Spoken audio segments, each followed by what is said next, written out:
So classification of boiler, basically some different parameters are there based on which they can be classified. That's why it is so important. So first parameter based on which I am going to classify, that is according to location. According to location of boiler shell axis. So which part of the boiler is known as shell? That part inside of which the water is being stored. Not only water along with the steam. So water and steam, it will be stored inside the shell of the boiler. So it is also known as boiler drum. Okay. So how the axis of the shell or how the axis of the drum is located? It may be a horizontally placed, it may be a vertically placed, or it can be an inclined one. So based on this particular parameter, it can be a horizontal boiler. We called it like horizontal boiler. So horizontal boiler means the axis of the drum or axis of the shell is a horizontal one. Then it can be a vertical also, or it can be a inclined also. Any one of you, have you ever traveled in a thermal power plant? Anywhere inside West Bengal, outside West Bengal, have you ever traveled or have you ever visited in a thermal power plant? Have you ever seen a boiler there? No one. Okay. In future, if you visit for any kind of training program for a thermal power plant, first of all you should visit to the boiler. You can see it's a giant thing. In reality, if you observe a boiler, it's a huge one. It's basically spread over along a long or huge area. So the drum, that means the drum of the boiler, it is not so a small one, it's a huge one. Gallons of water is being stored inside the boiler drum as well as the steam. Okay. So the axis of the boiler is the first parameter by which you can classify it. So if we give some example like horizontal boiler, while the axis of the drum is a boiler which is lying horizontally, like Lancashire boiler, Lancashire, because they are named so according to the place.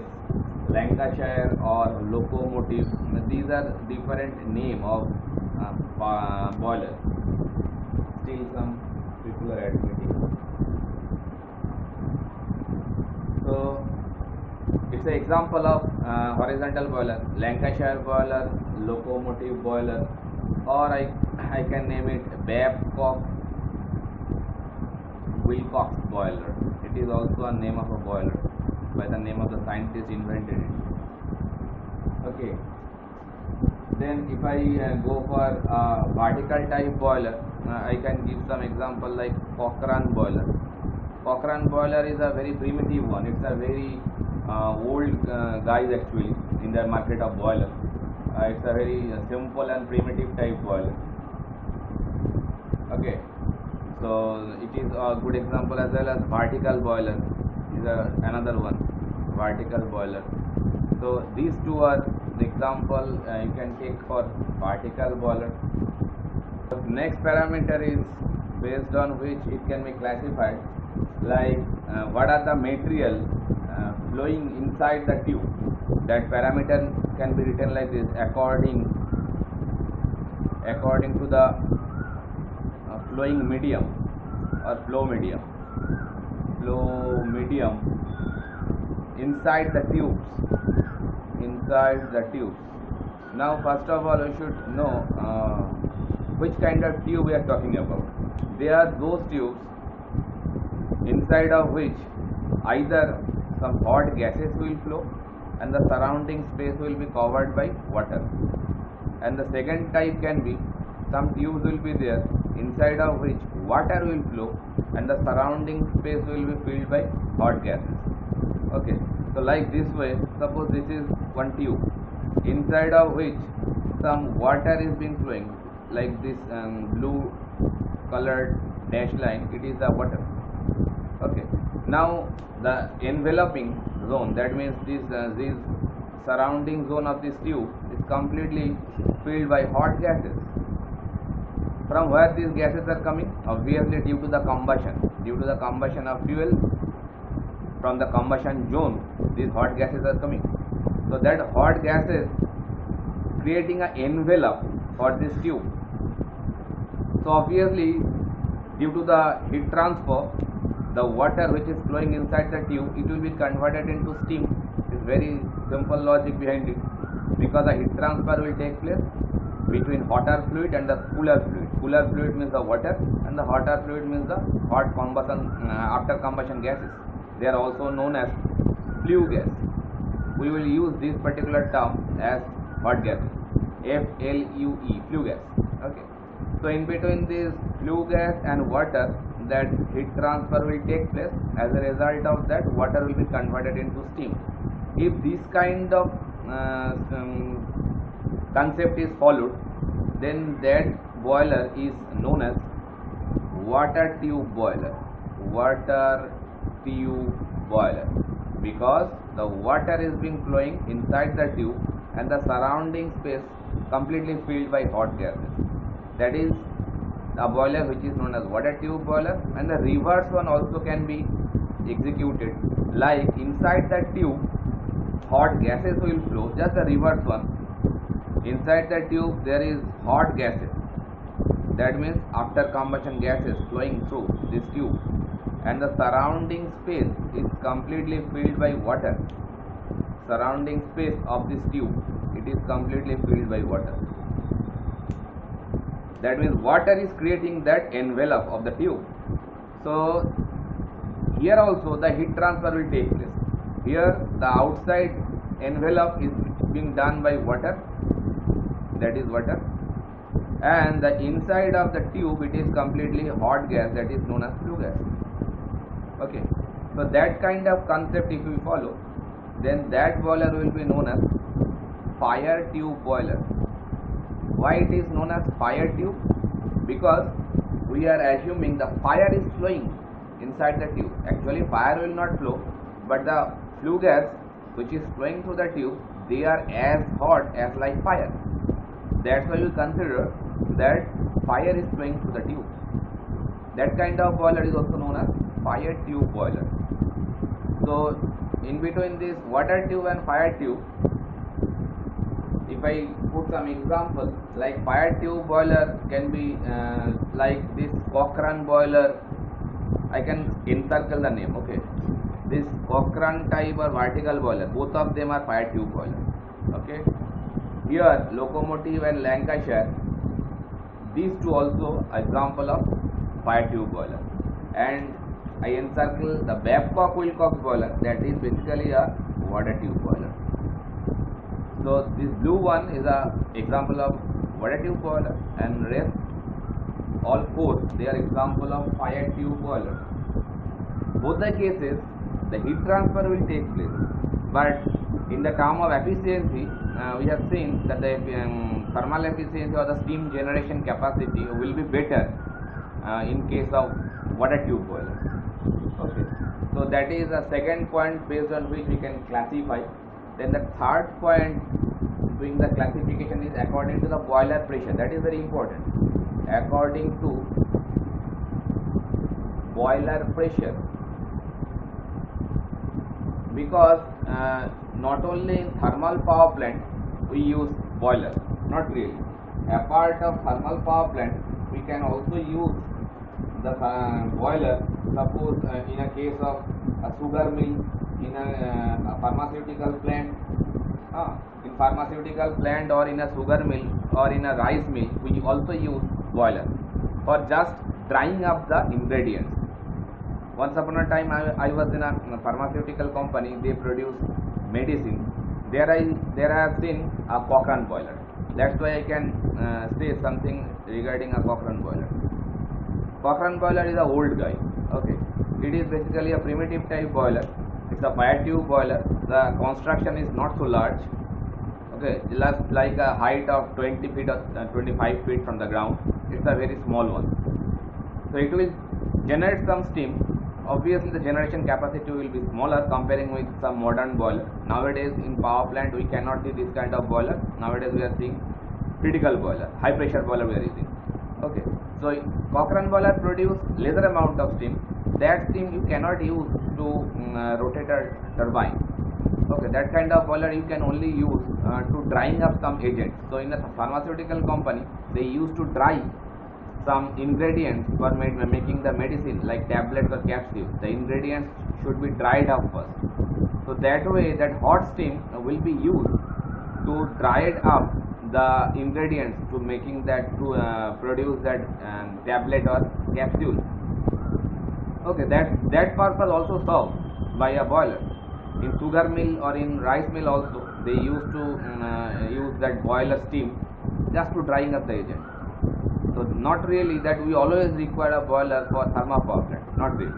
That's why, but that is the reason that boiler can be classified. It can be a low pressure boiler, it can be a low pressure boiler, it can be a medium pressure boiler, or it can be a high pressure boiler. According to the need, we should select.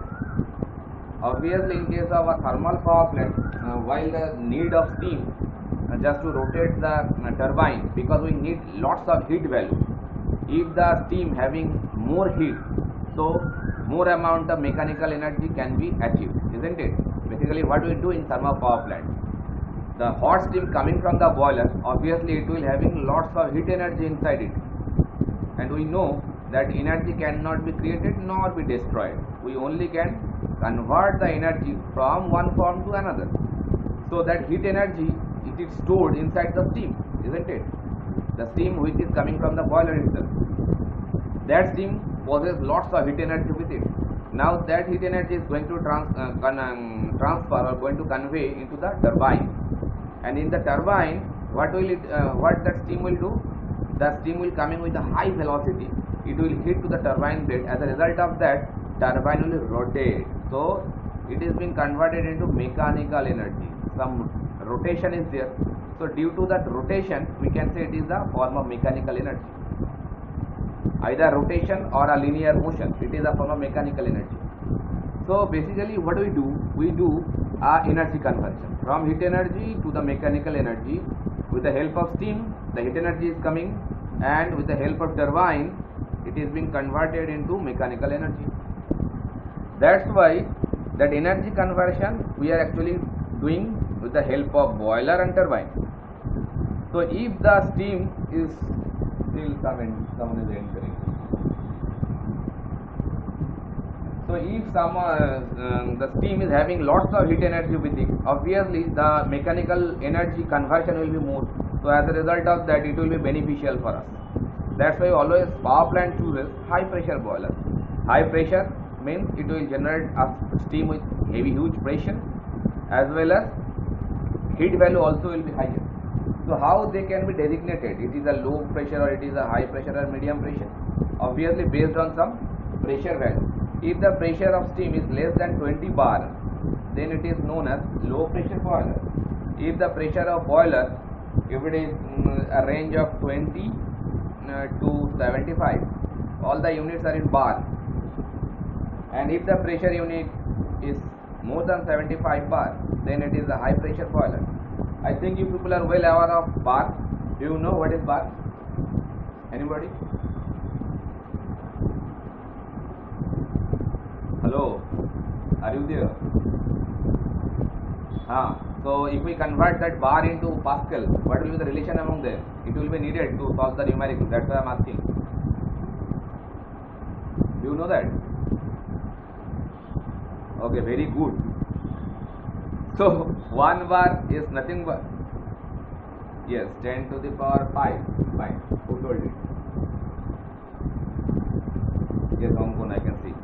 So 1 bar is nothing but 10 to the power 5 Newton per meter square, and we know that Newton per meter square is nothing but Pascal. Just to show the respect to scientist Pascal, it is named by his name. Always mind it that while you are writing the unit, you should follow some rules there, and I think it has been taught you in that age of 18 or 17. Like, unit should be written, when you are writing Pascal, that P should be written in capital letter and A should be in small letter. Similarly, Newton, always N will be coming with capital N, but while you are writing kilonewton, then K will be small but N will be capital. that rule you should follow. You cannot deviate them because it is being accepted by some body which is known as IUPAC. I think you people have heard this name before in the class of 11 or 12 in subject of chemistry. Okay, so I'm deviating from the topic. So based on this pressure value, you can classify boiler like low pressure or medium pressure and high pressure. Obviously, according to the need, like pharmaceutical company or sugar mill, rice mill, they can go for low pressure or medium pressure boiler because they are not actually needed that high pressure boiler. Obviously, depending on the pressure value, the construction or rather the cost will be higher. So that's why cost is a very important parameter to choose. Okay. So low pressure boiler, I have forgot to give some example. Low pressure boiler example can be a Cochrane, obviously. I have already told. And medium pressure boiler can be put some name like locomotive or Lancashire. Both of them can be known as medium pressure boiler. And high pressure boiler like known as Babcock-Wilcox. Till date, Babcock-Wilcox boiler is a popular one. It is being still in service, Wilcox boiler as a high pressure boiler. Okay, you people know what is where we can see locomotive boiler. Do you have any idea regarding this particular name locomotive? I think you people have heard this name actually. Locomotive train के नाम तो सुने होंगे. Locomotive. Anybody? Do you have any idea where we can see locomotive boiler? I think all of you have seen, but you don't know actually. That's why you are not telling me. Anyone? No one. अरे कुछ try तो करो. जो आता है दिमाग में बोल डालो. कोई तो प्रॉब्लम नहीं है. No one? अच्छा चलो. Locomotive boiler basically people can see while you travel to any kind of hilly region like toy train. We supposed to say those locomotive trains like if you go to Darjeeling, still having lots of difficulty with toy train, still it is running, and those engines actually running using this locomotive boiler. Okay, so in front of that kind of steam engine actually we see locomotive boiler you can see in case of steam engine. Nowadays only this engine is converted like a heritage train. Okay, so before lots of years back if you go there we can see the steam engine. Nowadays they have been replaced by diesel engine or electric locomotive. So this locomotive boiler you can see in case of steam engine. In front of the train, which part you see? A big cylindrical thing you see. If you see in any movie or in any picture, you can see the front part. एकदम जो सामने जो part रहता है एक cylindrical part रहता है. That cylindrical part is a drum of the locomotive engine, locomotive boiler. Okay. So using that locomotive boiler, obviously steam will be generated. Now that steam is going to feed to the engine. So engine will feed the steam instead of fuel. That steam obviously having lots of heat value in it. That heat value will be converted into mechanical energy with the help of that engine. The same thing. Okay. Coming back to the classification, fourth one is according to the draft use. What is draft? Draft means the pressure difference. Pressure difference will be needed if you want to run the boiler, because I will discuss this draft in detail. Pressure difference or differential pressure we rather say difference. Why that pressure difference is needed? If we create or if you maintain a pressure difference to the inside boiler with the outside boiler, then some fresh air can go inside and the after combustion product can go out of the boiler with the help of chimney.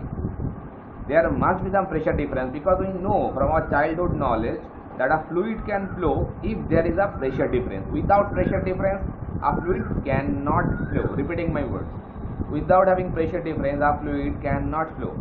So here the pressure difference should be maintained. It can be maintained by some natural pressure difference, that means the pressure difference created due to the natural density difference.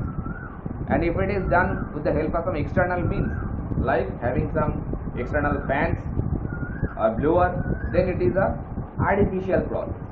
By hook or by crook, you have to maintain a pressure difference among inside and outside boiler. That pressure difference is a different topic. We have to discuss with it on this particular topic, and we have to solve some problem on the topic also. So now on, so know that draft is nothing but the pressure difference among the inside and outside boiler. That draft also can be known as draught, D-R-A-U-G-H-T. Both these terms we use. Okay. So according to the draft use, they can be classified like one natural. Just I have talked regarding this natural draft or natural draught, whatever you say. And second one is artificial one. It is also known as forced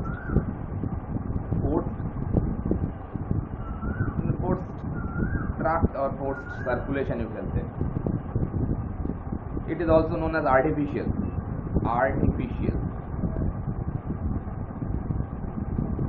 What does this mean? That means if it is a natural draft one, then the circulation of air will be provided.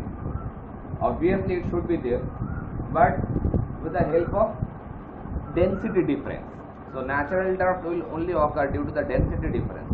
We all know that if anything is getting hotter, any gas, so density will be getting lesser, so it will go upward, and that vacuum will be filled by cold air. Their simple conception is running this natural draft phenomenon. And in case of forced draft, if that density difference is not sufficient to circulate the air or gas, then we need to take help from some external means. External means some blower should be placed, high speed blower or fan, you can say. It's not like a ceiling fan like your home. They will be an industrial fan. That's why we can say they are blower. So with the help of that blower, if we do the process, then it is known as forced draft or artificial draft. Okay. So obviously you can understand now that natural draft will be used for a like boiler.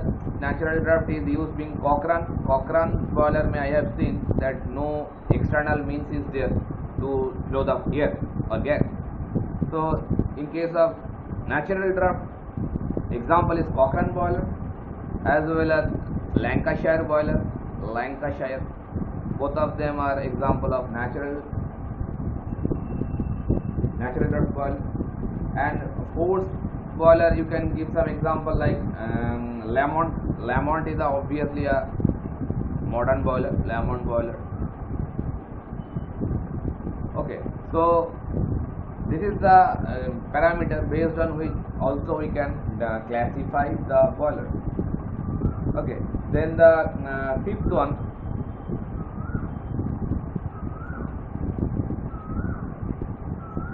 is there any problem for you? Are you people getting me properly? Okay, fine. Okay, fine.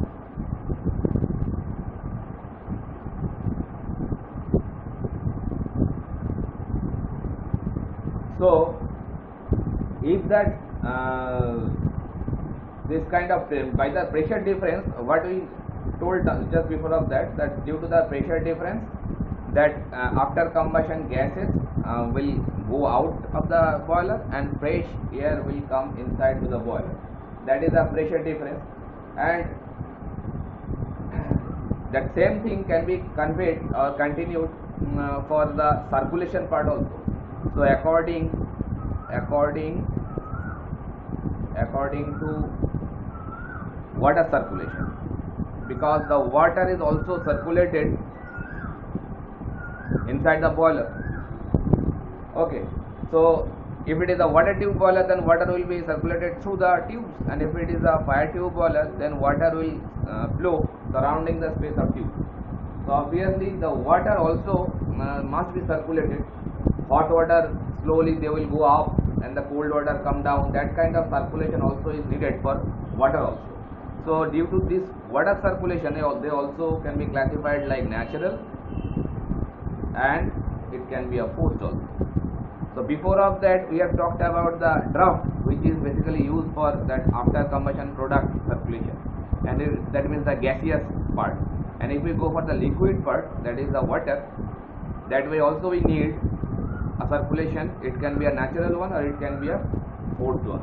If we do the forced circulation, so obviously some external means will be needed. It is obviously pump. We all know that pump is a mechanical device which is helping us to pressurize liquid, by which you can raise the water from ground to your over a tank also. So pump is helping us to do the forced circulation of water inside the boiler, and if we do the natural circulation, obviously it will occur due to the density difference. The same concept, density difference. Okay, so natural circulation boiler is Babcock-Wilcox is a good example of natural circulation of water. Babcock-Wilcox type boiler. And if we go for the forced circulation, it is a Lamont boiler. So before of that, I have placed Lamont boiler in case of forced draft. Actually, Lamont boiler is not adapted for forced draft. That has been written mistakenly. So in case of artificial draft boiler, I am putting the right example over here. Artificial draft. Just before of that, we have used Lamont boiler, the example of that. So I am replacing that example by artificial draft boiler is a good example. I can place over there locomotive boiler. In case of locomotive boiler, we use artificial draft. That means the gaseous part will be flowing inside with the help of some blower or some industrial kind fan. Okay, so locomotive boiler is the example, can be an example for an artificial draft boiler. So draft is basically used to create the pressure difference among the gaseous matter, and the circulation also creating a pressure difference but among the liquid part, that is the water. Got it? Next point, that is the furnace position. Furnace position means obviously just to create the heat we need to take help from some burning process, and the burning will be occurring inside a furnace. Now if the furnace is placed inside the whole boiler, that means it's the integrated part of boiler, then it is known as internally fired.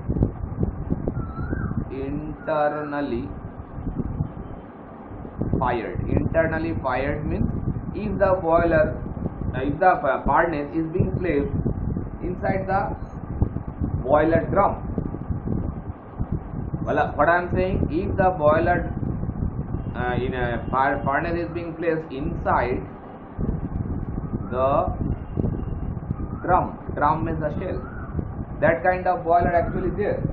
That inside the boiler, inside the boiler drum, there is a separate tube kept inside, and inside that tube the burning process or the combustion process is taking place. Obviously the size of the drum is a huge one, so there is a kind of tunnel structure. A cylindrical tunnel is being placed inside the drum, and inside that tunnel the combustion is going on. Like this, I can give you a simple diagram like this. Suppose this is a drum. That kind of thing you can see in case of Lancashire boiler. I can give some example, and it is a huge one, like a diameter of 5 meters. So inside of drum, a tube is placing like this way. I am giving you the front view. Now at this location some combustion is taking place. Some fuel is being stored and the combustion is taking place. Okay, so obviously lots of flue gases will be generating inside the tube. Okay, and rest of the outer space is completely filled by water. So obviously if you take a front view of side view, like from this side, if you take a view, so it will be look like this. Two tubes are being placed. That thing is actually copied for Lancashire boiler. If you take a side view from here, so it will look like this. Two tubes is being placed like this, and both of these tube having fuel inside and combustion is taking place, and rest of this space is completely filled by water like this. So obviously the heat will be transferring radially along these two tubes. Radially it will transfer the heat, isn't it? Are you getting me or not?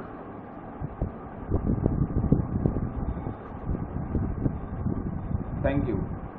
If basically I do not have any clue, are you people are there or not, because you people are in audio and video both are off. That's why I have to get some feedback from you at a frequent interval. Okay, so internally fired means that kind of concept is being followed. Obviously the good example of this internally fired boiler is the Lancashire boiler, Lancashire.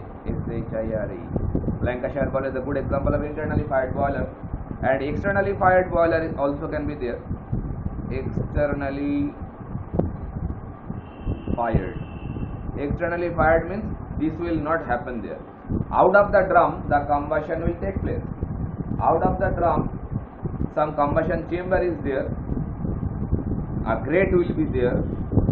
On that grate fuel is being stored and the combustion will be occurring inside that external combustion chamber.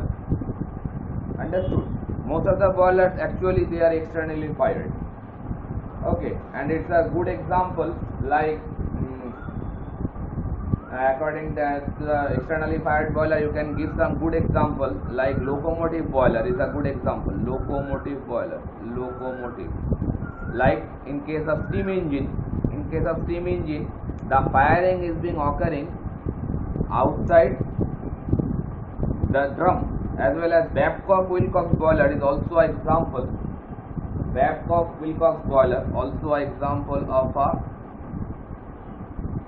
externally fired boiler. So if you see some diagram from any textbook, you can see a detailed cross-sectional view is being given. In any textbook, you can see how the boiler will look like, where is the fuel, where is the water, where the steam is being stored. Everything is being given by some detailed drawing inside any kind of textbook if you follow. There you can see that in case of locomotive boiler or the Babcock-Wilcox boiler, the fire or the combustion part is not taking inside the drum part. And if you go for the cross-sectional view for the Lancashire boiler, there you can see this kind of structure where the combustion is taking place inside the drum. Understood? So depending on the furnace position, they also can be classified. Then the next parameter, that is the number 7, that is the what kind of fuel we are using. That is a very easy one. Types of fuel. Types of fuel used. Obviously it can be a solid fuel, it can be a liquid fuel, it can be a gaseous fuel. Generally these three kinds of fuel are being used. Most of the cases solid fuel is being used because they are cheaper than the liquid or gaseous fuel. Okay. And next parameter is number of tubes. Number of tubes is the important parameter. Tubes, which tubes we are talking about? Just we have discussed regarding the tube. If it is a fire tube boiler, then inside the tube hot flue gases will flow, and if it is a water tube boiler, then it is the water which is flowing inside the tube. We are talking about those tubes. Okay, so it can be a single tube boiler. Single tube boiler means only one tube is placed inside the boiler, and if other one is a multi-tube boiler. And most of the boilers, what we know, they are multi-tube boiler. Single tube boiler, we can like a vertical boiler. Vertical boiler is there, which is also a very primitive type boiler. It is an example of multi-tube boiler. Single tube boiler. And multi-tube boiler examples are lots of examples are there. Like Cochrane is a primitive type boiler, but it is a multi-tube boiler. Then Babcock-Wilcox. Now I am giving a name over here, that is Lancashire. why I am putting some importance on this particular part, Lancashire boiler. It is a multi-tube boiler, but the speciality is there. Only 2 tubes are there. Only 2 tubes, not more than, not less than. So it is a good question from the point of objective question, that give us a name of a boiler which is having only 2 number of flue tubes. So that is a boiler which is the Lancashire one, which is having only 2 number of flue tube or fire tube, we say, not more than 2, not less than 2. Okay, and next parameter based on which we can also classify, that is number 9, that is the mobility. Mobility means that boiler can be shifted, so depending on boiler mobility. So according to our need, a boiler can be transported or it can be a mobile type boiler. So based on this parameter we can classify stationary type boiler, or it can be a mobile, because there are some needs where we have to travel the boiler along with you. Like if we go for the locomotive case, if we run a train, or if we go for the marine purpose, in case of ship also we use their boiler, because the steam is being used to run the engine of the ship. That's why also in case of every marine they are also using boiler, and those are known as marine boilers. Okay, so marine boilers or locomotive boilers, they are basically the example of a mobile type boiler, where we have to travel the boiler along with some distance travel. And rest of the boiler, that is Lancashire or Babcock Wilcox, they all are, I am not writing those names. Lancashire, Babcock Wilcox, or vertical boiler, Cochrane boiler, they all are stationary type boilers. Okay, so they are, okay, I write their name. Cochrane, it can be vertical, it can be, or Lancashire, they all are stationary type boilers, because they cannot be transported or they cannot be shifted from one place to another while they are in working condition. Okay, so these kind of boilers, marine or locomotive, they will be shifting their places in working condition. Okay, so these are the parameters based on which we can classify a boiler. Understood or not? Give some response. Fine. Thank you. So now we are going to enter, lots of theory part has been completed. Now we have to enter in a hardcore part, like draft or draught.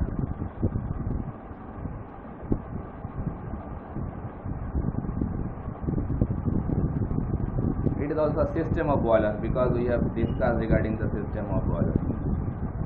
So already we have just now discussed that draft or draught, they are actually the same term, and we use this particular parameter just to create the pressure difference between the gaseous matter by which the air or the after combustion flue gas can flow properly. Some pressure will come in and the after combustion gases can go out from the chimney. So that kind of flow always will be needed. So that is the reason why we are going to study the draft or the draught. So first of all, we should point out some what we say noteworthy points. Okay, like to produce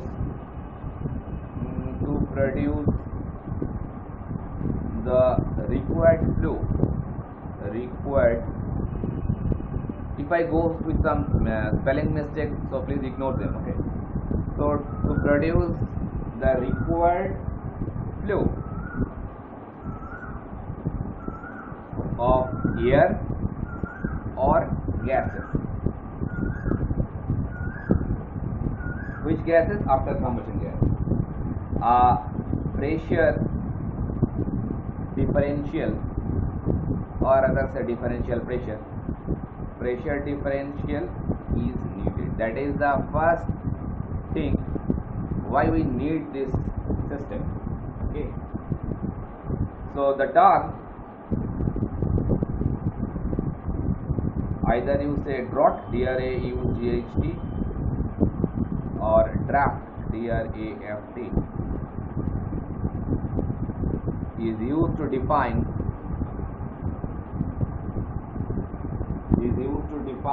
the static pressure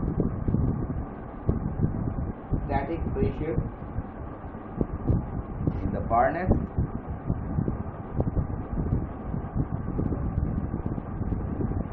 and the stack. Now this new term stack is coming there. What is stack? Furnace, you know that inside of which that combustion is taking place. Stack is basically known as a metallic kind of chimney. Metallic chimney is basically known as stack. Most of the cases you people have seen chimney, they are constructed by some brickwork or it can be a concrete one.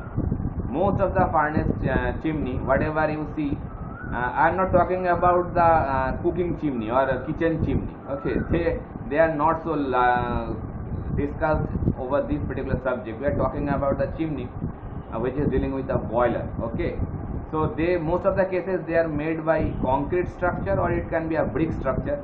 It can be a circular cross section, hexagonal cross section, they may differ.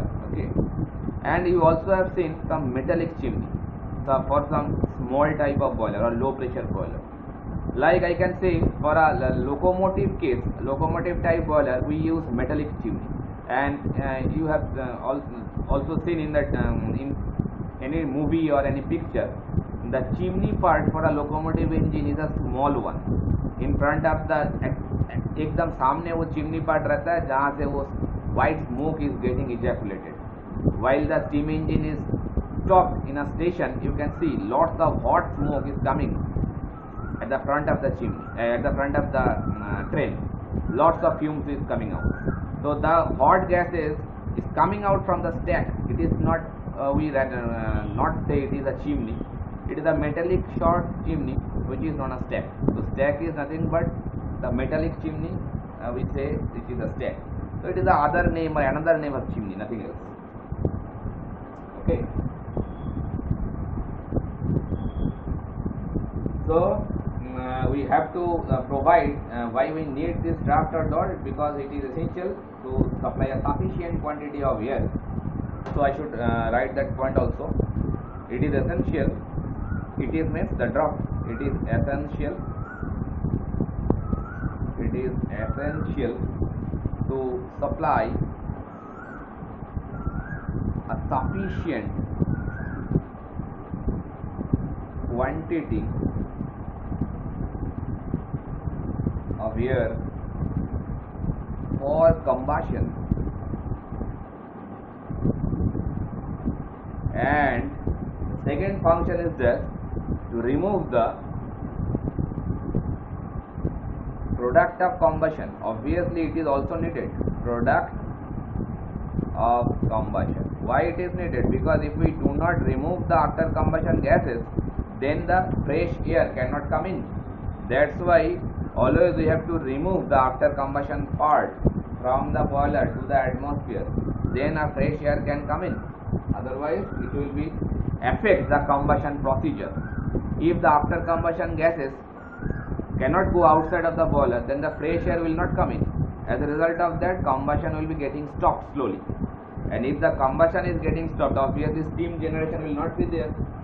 And if the steam generation is not there, then the whole process is going to hamper. Okay, so these are the basic noteworthy point regarding a draft or draught.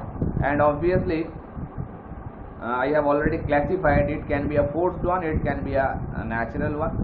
While we use a natural one, then it is done due to the difference of pressure, and if we go for the forced one, then we have to use some industrial blower just to do the process.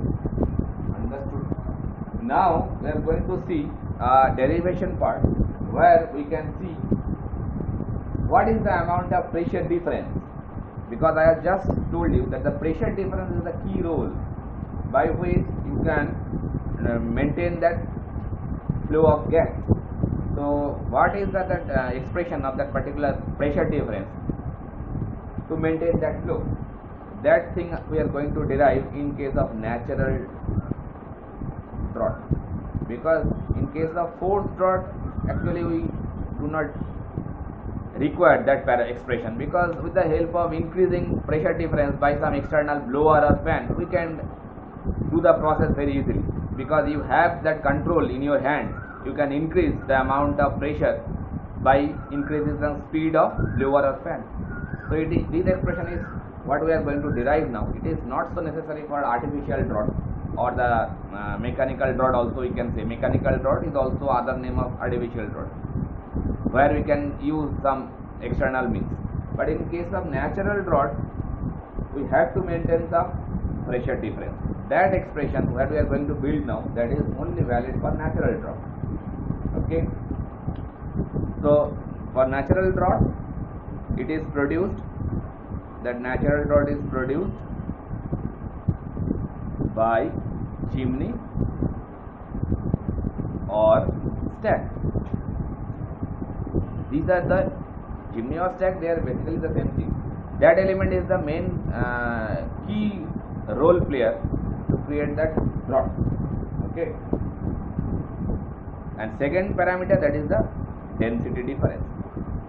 These two, one is hero and the other one is the heroine, just like that. If they play their own role properly, then that natural draught will be maintained. These two parameters. Okay, so we know from our childhood knowledge the pressure difference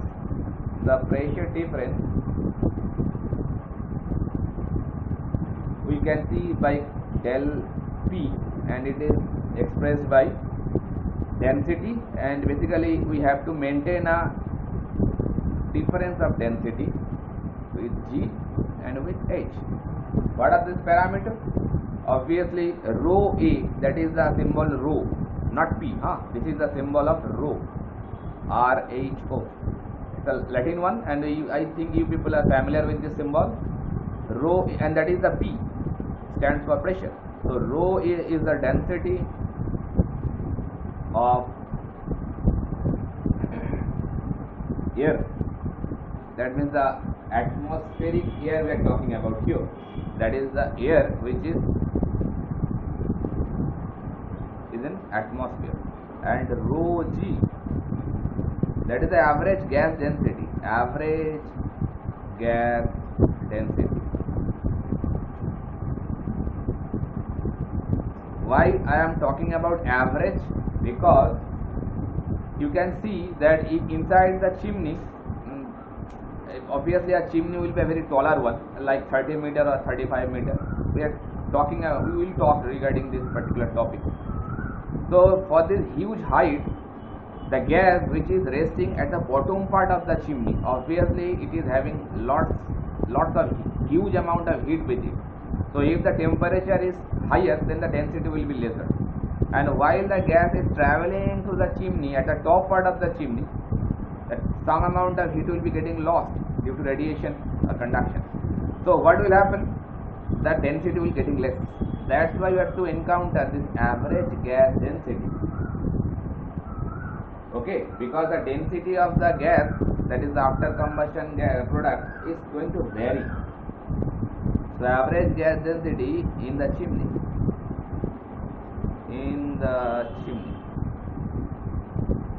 Okay,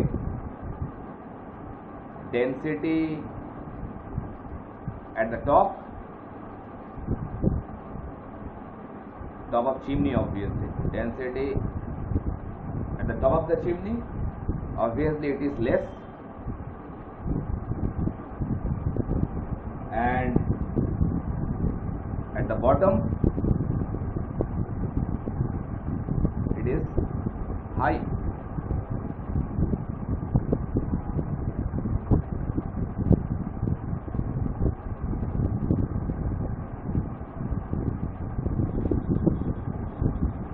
I have written rightly or I have written reverse one? Density at the top of the chimney. No, density at the top of the chimney, while the chimney it will be higher, because at the base of the chimney I am going to draw a kind of picture like this way. Suppose this is our chimney.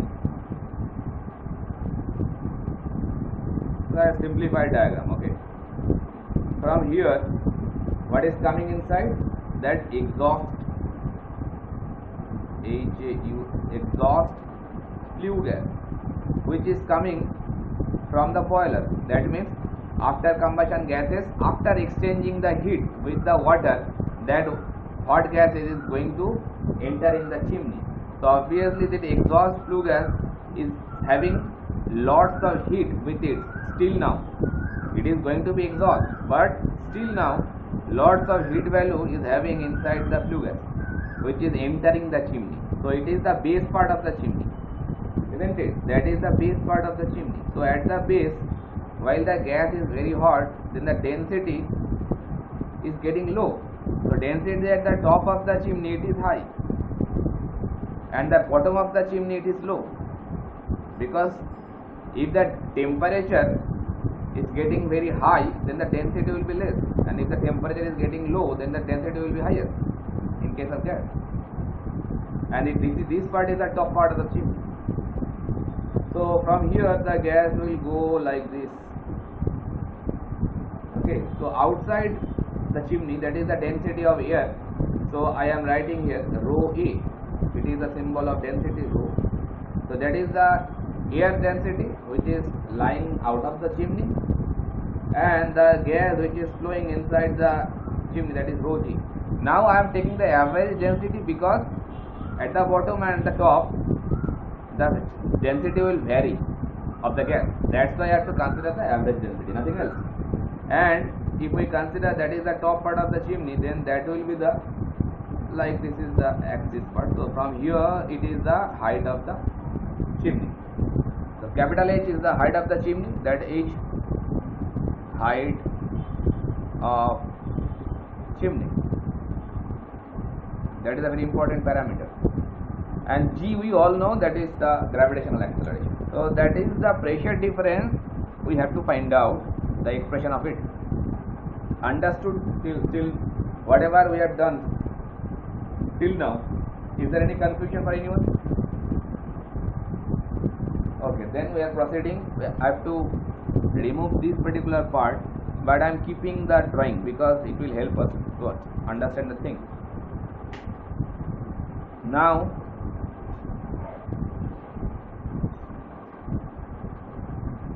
first, okay, I will keep this expression. Del P is G H rho A minus rho G.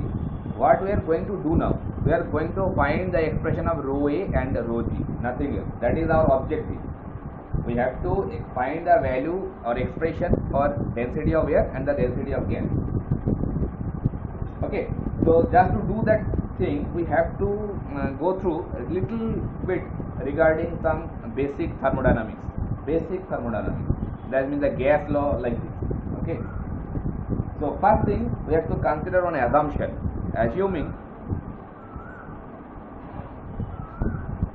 that volume of product of combustion means that flue gas. Product of combustion is equal to volume of air, which air? Supplied in the atmospheric air.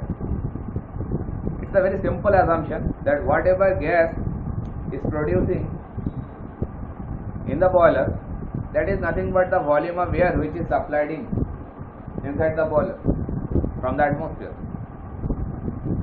But that assumption only valid if we considering the temperature is same. That is a very important parameter. Considering both means the temperature for gas and the temperature for the air. Considering both volume measures at same temperature, otherwise it is not a valid assumption. If we consider both the elements, like the after combustion product and the air, they are measured at the volume measured at the same temperature, then that assumption is correct, otherwise not. Okay. Now the first thing we have to consider that volume of 1 kg air, volume of 1 kg air at STP. I think you people aware of STP? Anybody?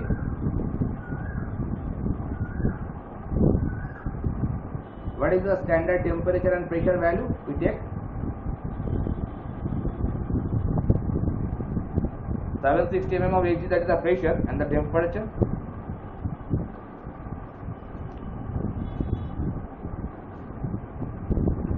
I have to take my breakfast also, basically I haven't made anything, so don't mind. STP means at 0 degree centigrade and 1 atm pressure, and NTP is also there, that is the normal temperature and pressure. There pressure will be remain same, the temperature will be converted to 20 degree centigrade. Okay, so volume of 1 kg air which is coming inside from the atmosphere at STP, that is 0 degree centigrade and 1 atmospheric pressure. I write it by small VA. A stands for air and V stands for volume. It is stands for 1 kg air, so it is rather it is specific volume. Why it is specific volume? Because we are considering volume for 1 kg air. The volume basically stands rates in meter cube unit, and if it is taken for 1 kg mass, so meter cube per kg, and meter cube per kg is the unit of specific volume. Okay, they are very childhood knowledge. So specific volume VA, or rather the small VA, I can write it like this. RC into T by P. From where this is coming? That is coming from that gas law. I am showing you basically, and these are also taught in the class of 10th, 11th. This law you people know. Here it is capital V, that is the volume. M for stands for mass, and RC stands for characteristic gas constant, or rather the specific gas constant, and D is the temperature, V is the pressure. If we convert it into like this, if we take V by M, then it will be converted into P small v RCT. Why? Because capital V by M, that is nothing but the specific volume, capital V volume per unit mass. Here I have written volume for 1 kg mass, so that's why it is a specific volume. So that is small v. So the equation is converted like this. So then small v can be written by RC, that is specific gas constant, by temperature by pressure. That expression I have used over here. Obviously that RC, that is a characteristic gas constant, it will be different for different gases. Okay. If we consider for air, it will be different. If we consider some different gas, it will be different. Understood? Okay. So now coming back to this particular expression for air we are talking about. So VA, characteristic gas constant for air, it is 0.287. Obviously the unit will be comes into picture. It is kilojoule per kg Kelvin. RC, I am writing here, RC for air, that is 0.287 kilojoule per kg Kelvin. It is for air. That's why I am putting the value over there. And already I have told you that STP is nothing but 0 degree centigrade. So if you can, obviously you have to put it in Kelvin. You cannot put in centigrade because Kelvin is the SI unit. Centigrade or Celsius is not the SI unit, mind it. So I have to put the values in Kelvin scale.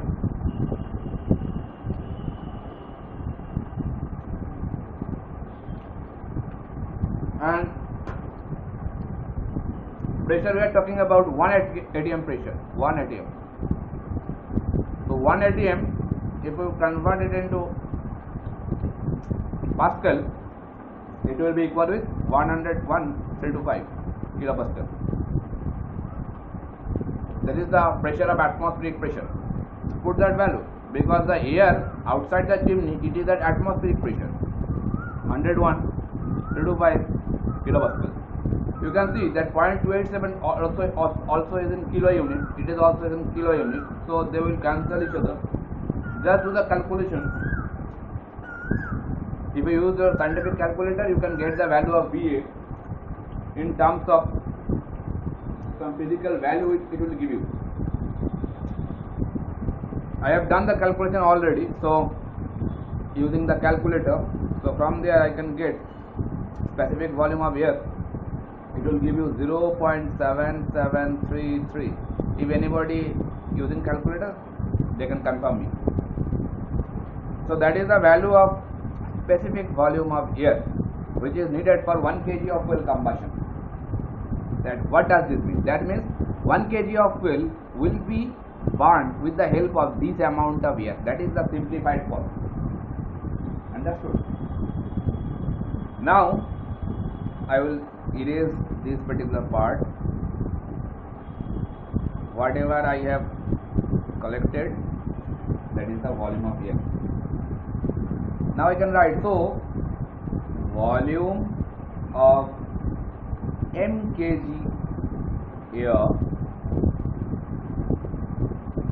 per kg of fuel at temperature TA. I have to find out.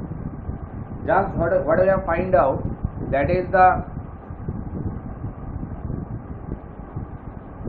1 kg of air we have find out. Now if we go for m kg of air, that means m kg of air is in supplied and the temperature at TA temperature, not at 0 degree centigrade. So just we are going to find out the thing in a general form, general pattern. That's why we are going to find out in case of m kg air and for TA temperature. Obviously it is in Kelvin. So how can you find out? Very easy. Go for the combined gas law. P1 V1 by T1, P2 V2 by T2. You can find this expression by using unitary method also. Okay, by childhood unitary method you can find this expression, or using by this expression also. Here both the sides pressures are same, so obviously both the P will be cancelled because we haven't changed the pressure. Atmospheric pressure cannot be changed. Now suppose this is the initial case, that means for 1 kg air, that means at 0 degree centigrade. So I can write it V0, that means at 0 degree centigrade, and that can be written by T0, that is 0 degree centigrade, and it is V1, that is some different temperature specific volume, and that is also T1. That means that I have to find out. Okay, at name it by TA, it will be better because I have written it TA. So at TA temperature, what will be the volume? This one. Okay, V1 I have to find out. So V1, or rather say small v1, because it is a specific volume.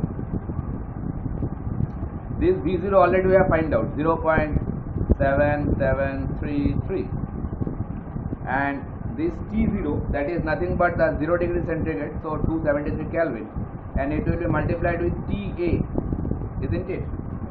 See, just I have used this particular combined gas law, or you can do the same thing using the unitary method also. So volume of m kg air per kg of fuel, that means 1 kg of fuel at temperature TA, it will be written by VA. If we do this calculation, so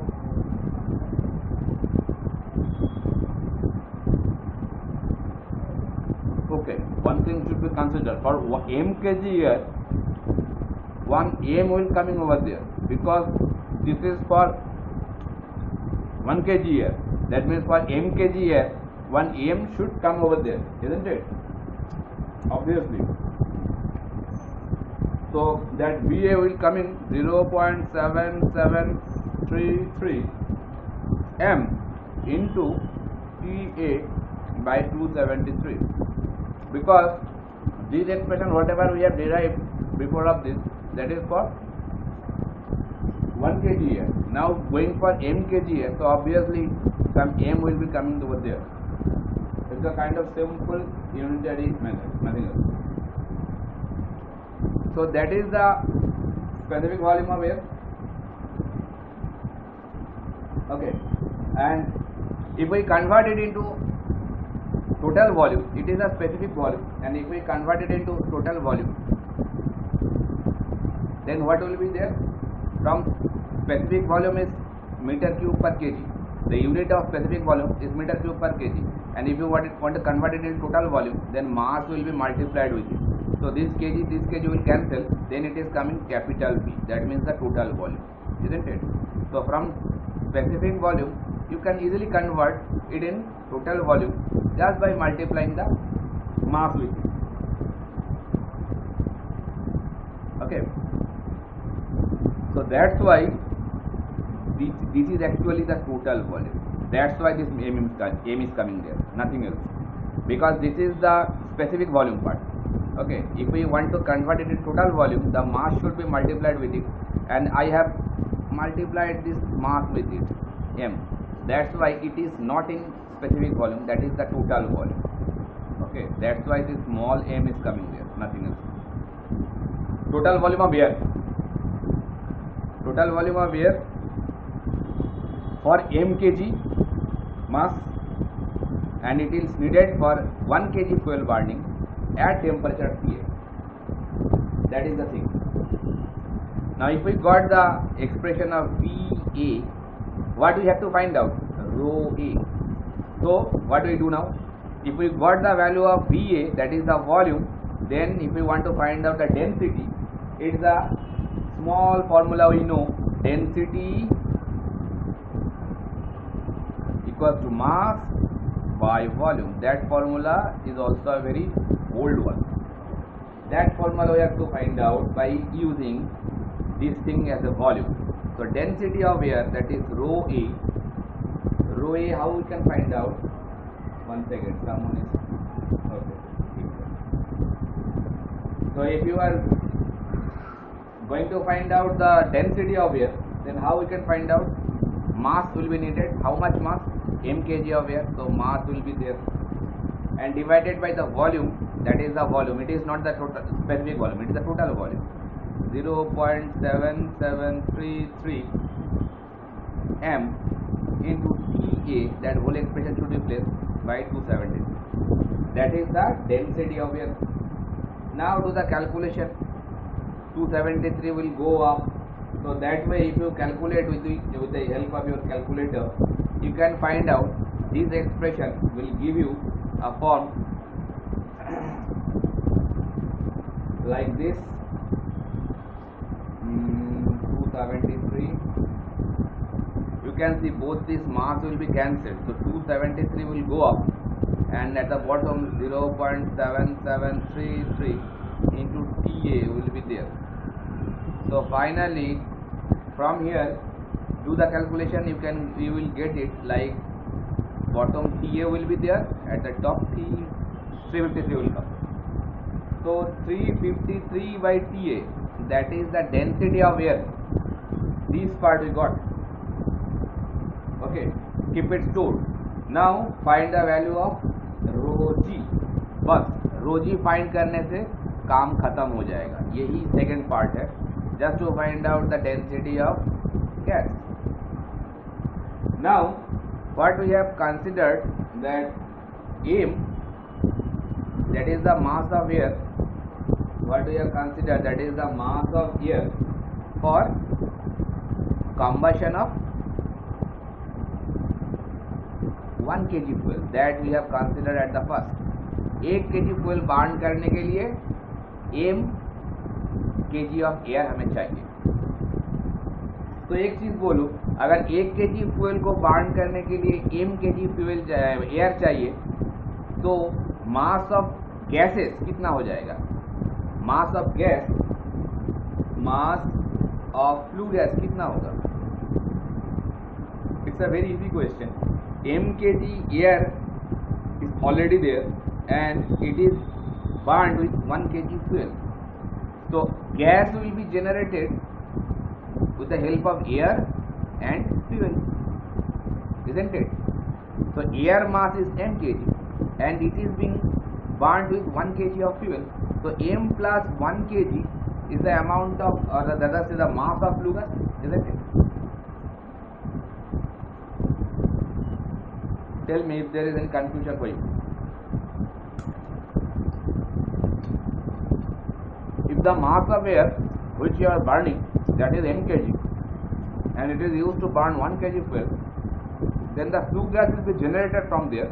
Obviously m plus 1 kg, because the flue gas has been generated with the help of air and fuel. So the mass of flue gas will be m plus 1 kg, and its temperature we are assuming, as Tg. Ta stands for temperature of air and Tg stands for temperature of gas, which is flowing inside the chimney. So find density of gas. Density of gas means rho g. That is the final part. Mass by volume. So mass means m plus 1 will be coming, because that is the mass of flue gas. And volume, at the first of the derivation I have assumed one thing, that volume of air supplied in is equal to the volume of product of combustion, considering the temperature is being same for the both.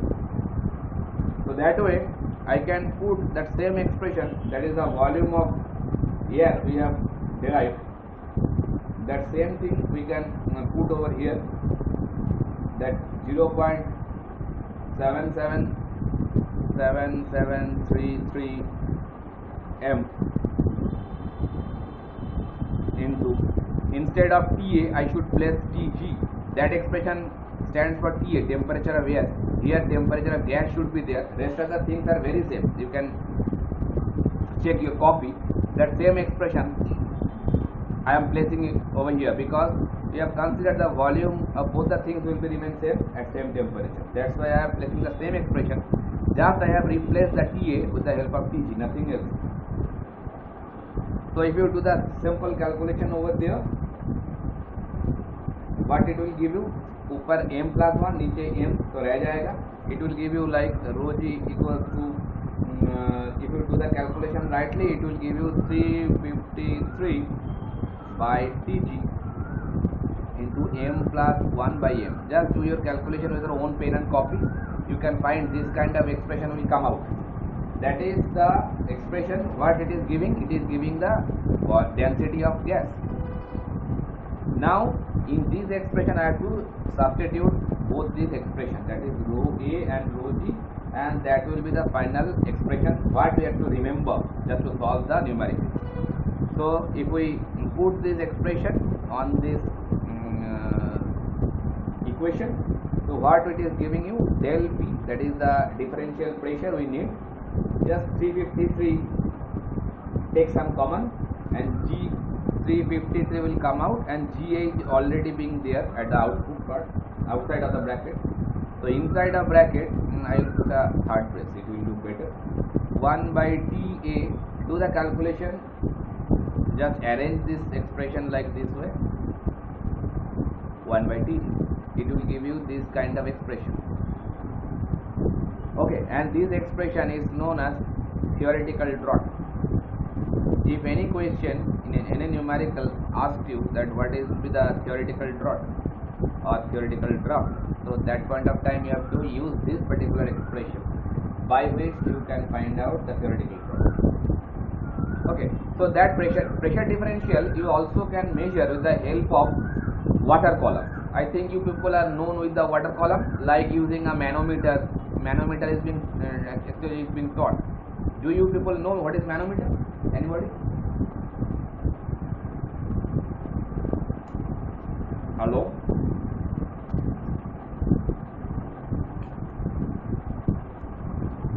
Nobody knows manometer.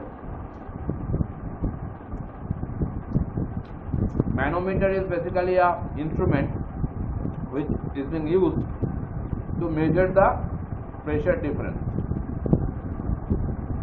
Manometer is generally, it is in the shape of U shape. It's a glass tube. Different shapes also can be provided.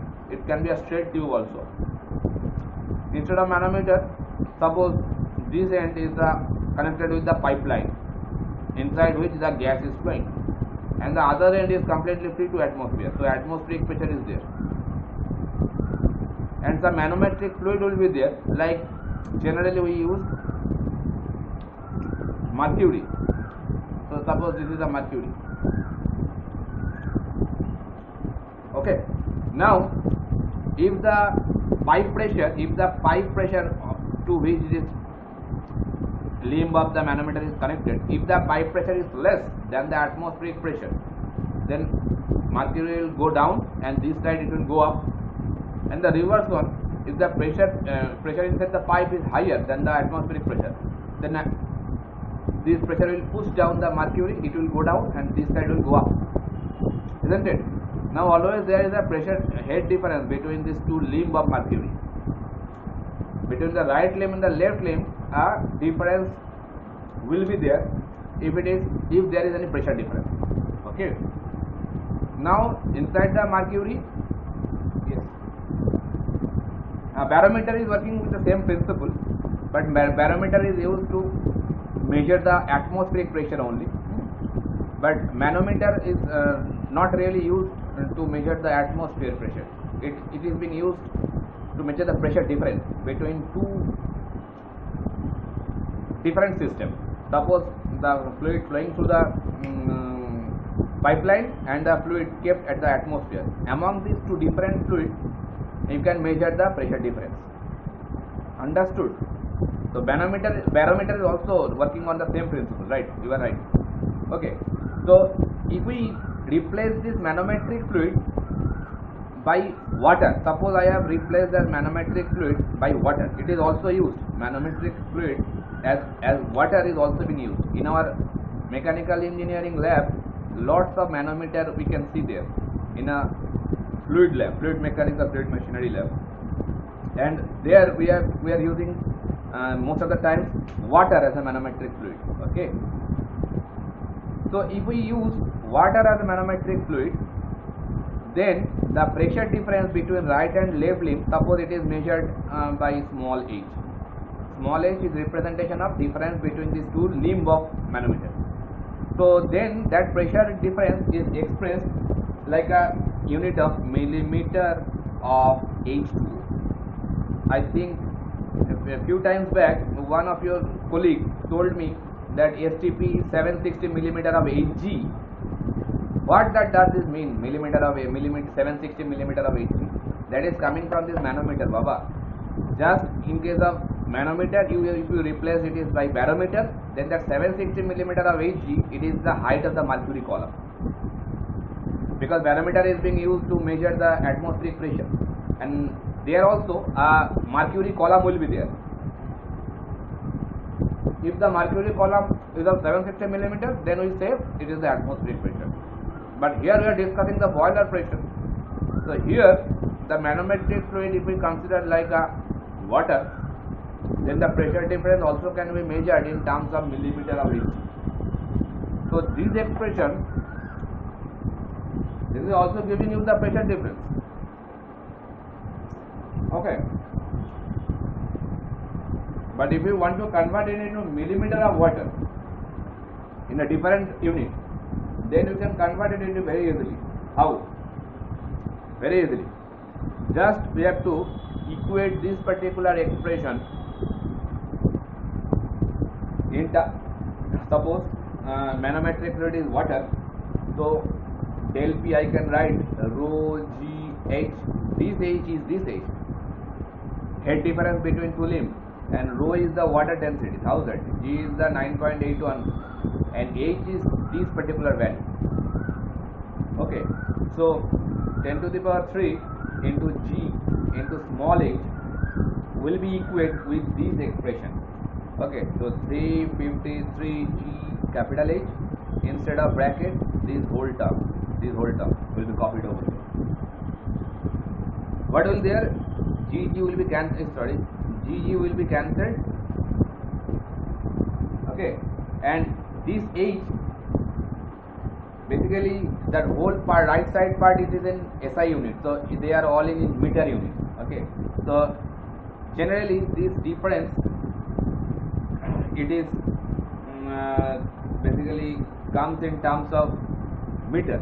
So if we convert it into millimeter, so it will give you 1000. Why? Because generally that in terms of difference between these two limbs, it is expressed in millimeter. If we express it in meter, so lots of decimal will be there, 0.0001 like this will come. That's why we generally express this small h in terms of millimeter. That's why it is divided by 1000. So whatever the thing will come, these 1000 will be cancel each other. So the expression will give us like this: h equals to 353 h, inside bracket the thing will be there 1 by dA minus m plus 1 by m and 1 by d. The rest of things will be remain same, and the unit will be different, millimeter of H2. What I am writing this? Because few problems will be there in which they are asking that express the pressure difference or the pressure differential in terms of millimeter of H2. That point of time people getting confused that we haven't seen the unit in terms of millimeter of H2. So what will we do? That point of time we have to use this particular expression where we can see that kind of pressure difference. Okay. If the value is in the problem statement, it is given the pressure difference in terms of millimeter of H2, then that expression should be used. Okay. And most of the cases, basically millimeter of H2, that expression, that thing or that equation will be needed. Most of the cases. All the problems, out of 10 questions, 8 questions will come like this. The pressure difference will be expressed in terms of millimeter of H2. That's why this expression is more important than that one. But both of the expressions should be remembered properly. It may happen that the value is being given in terms of millimeter of H2, or it can be expressed by in only meter. So depending on that, suppose if the pressure difference it is being given in terms of Newton per meter square or something like, then I have to go for the, suppose the pressure difference is given in the kilopascal. Basically it is being expressed in kilopascal, it is in higher unit. If it is in kilopascal, then I have to select or megapascal or only pascal, then I have to go for this expression. And if the differential pressure is given in millimeter of H2, then I have to go for this expression. Understood?